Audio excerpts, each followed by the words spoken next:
Hey everyone, happy Friday and welcome to another edition of Friday Reads.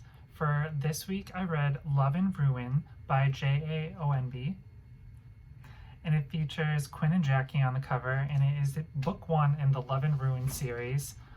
And I am going to read the back of the book and then we're going to jump in and talk about it.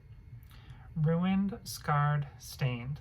My entire world shatters and leaves me a shadow of my former self, suffocating inside the walls that were once my haven.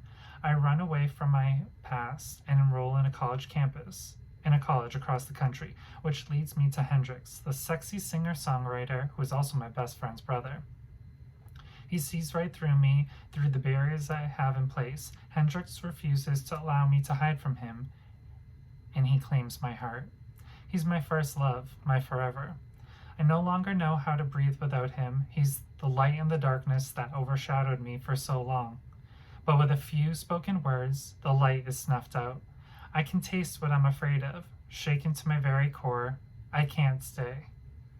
I'm drowning, falling into a sea of blackness, and so alone. This is the first project that Jennifer and I have worked on with one another, and I loved this book.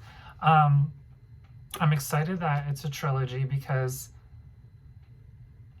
a lot of the questions you might have in book 1, I'm hoping I'll get the answers to in book 2 or 3.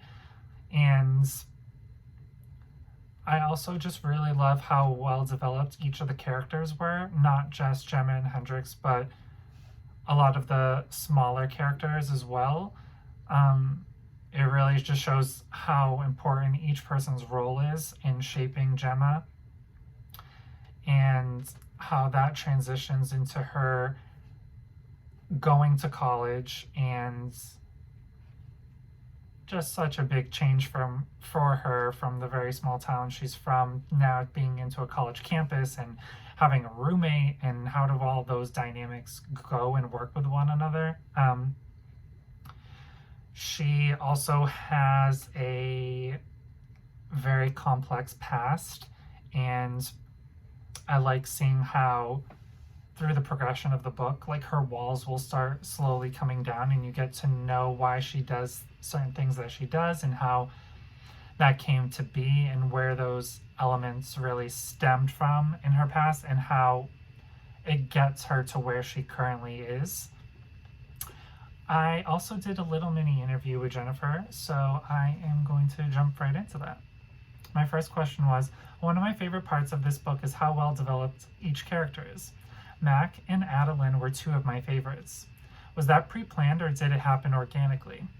I had planned for both of them, but their personalities developed while I was writing. I designed Adeline to be the voice of wisdom and encouragement, so it was fun dropping those moments into the book for Gemma. I also wanted a best friend whose personality was opposite Gemma's, and Mac needed Gemma just as much as Gemma needed Mac. I love their friendship. I loved Adeline.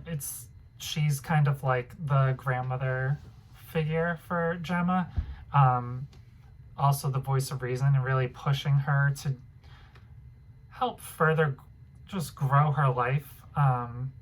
I don't think if it weren't for her, she definitely wouldn't be going to college and doing a lot of the other things that she ends up doing without her encouragement.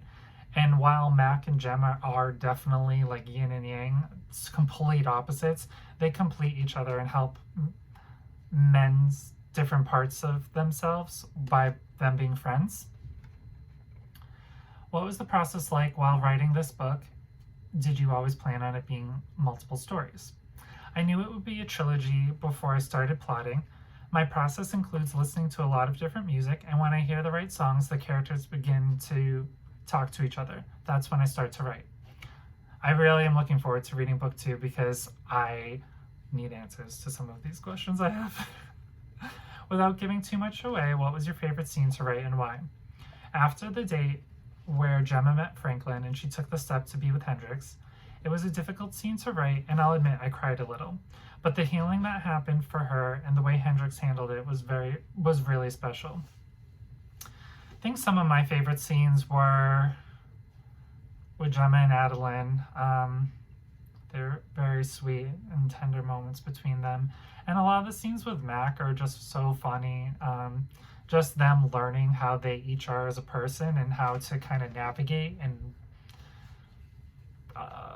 coexist in different ways with one another. If you could only describe Love and Ruin in one word, what would it be? And she says emotional. Yes, I agree with that. Yes. After readers finish this book, what would you like them to take away? Hope and that love can heal anything. So on that note, have you read Love and Ruin by J. Owenby? And what did you think about it? I am really looking forward to reading book 2.